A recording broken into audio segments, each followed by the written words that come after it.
Welcome back to IntyCenter, everybody. As we approach the midpoint of the season, at the end of the next IntyCenter, will be 81 games into the season, literally halfway through. But between now and then, we got a lot of baseball to recap. So let's get going. We got 12 games, and there's a theme between these 12 games. Let's see who can pick up on it. We're going to start off by talking about how Bob Gibson showed up for his duel with Bob Feller. Gibson tossed a 7-hit complete game shutout. He struck out 3. Feller exited after giving up 4 runs in 6 innings. A Ben Zobrist 3-run homer was the big shot off Feller. Sithy wins that one 6-0. Hey, late inning drama made sure that while Vienna might not be waiting for Game of Thrones in Atlanta Autumn, extra innings were waiting for them. We had a 1-1 game in the ninth when the pinch hitting Chris Hoyles drew a 2-out walk, much to Amazing B's ire. Johnny Venters entered to pitch, and Frank Baker came on to pinch run. An error from Venters put Mule Suttles on, and then an Archie Vaughn single scored Baker before Vlad Jr. popped out to end the inning. Willie Hernandez came in to close it out, but an error from Arctank put on the leadoff man, Paul Blair, and it was the ultimate in small ball. They send up the pinch hitting Stuffy McInnes, and they have him pinch hit so he can lay down a sacrifice bunt. It works. Blair moves to third on a pass ball, scores on another pass ball. After Dave Murphy was retired, Sam Crawford flies out, and we're off to extra innings. In the 12th inning, Doug Jones put the first 2 runners on base. A 1-out RBI single from Harry Heilman put the throws back on top, and Johnny Wright sets him down in order in the bottom of the inning for a 3-2 win for Game of Thrones. Now, for performance enhancers, it was always a matter of trust in Old Hoss to shake off the rust. He continued to repay that. He delivered a 3-hit shutout of Let's Play 2. Todd Helton hits a 2-run homer, and the enhancers win 4-0.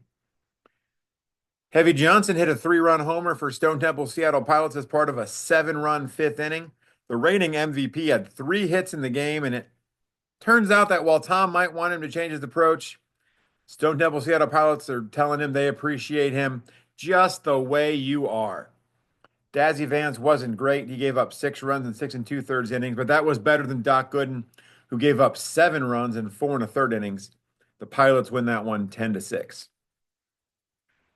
A George Brett early error in the game against Bleach had him with the ire of the fans.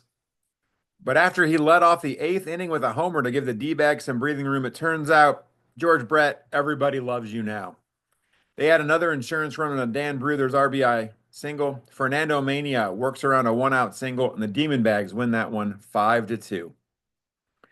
At times, a winning record has seemed far off for Albuquerque, but thanks to a 3-hit day from Cal Ripken Jr., pacing a 12-hit effort overall, they are within shouting distance of 500 after sweeping brand new ball players. I guess sometimes a fantasy is all you need.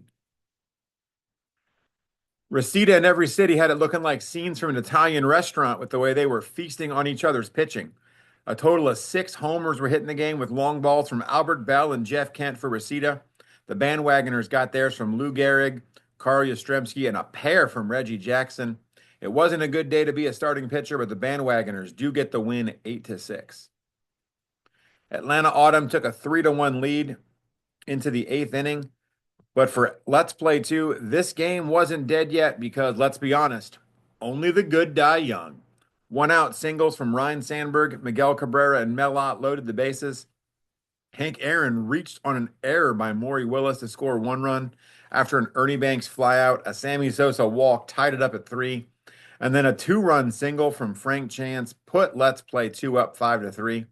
Bruce Sutter would give up a leadoff single to Dale Murphy. Otherwise, he was stout. He got the save, and Let's Play 2 gets the win 5-3. Hey, with the performance like he had against Game of Thrones, you can easily understand why Stone Temple Seattle Pilots has declared Dave Brown to be an innocent man. Brown went 8 1/3 innings, blanking the throws on just 3 hits and 9 strikeouts. Noodles Hahn retired the final 2, and the Pilots win that one 8-0.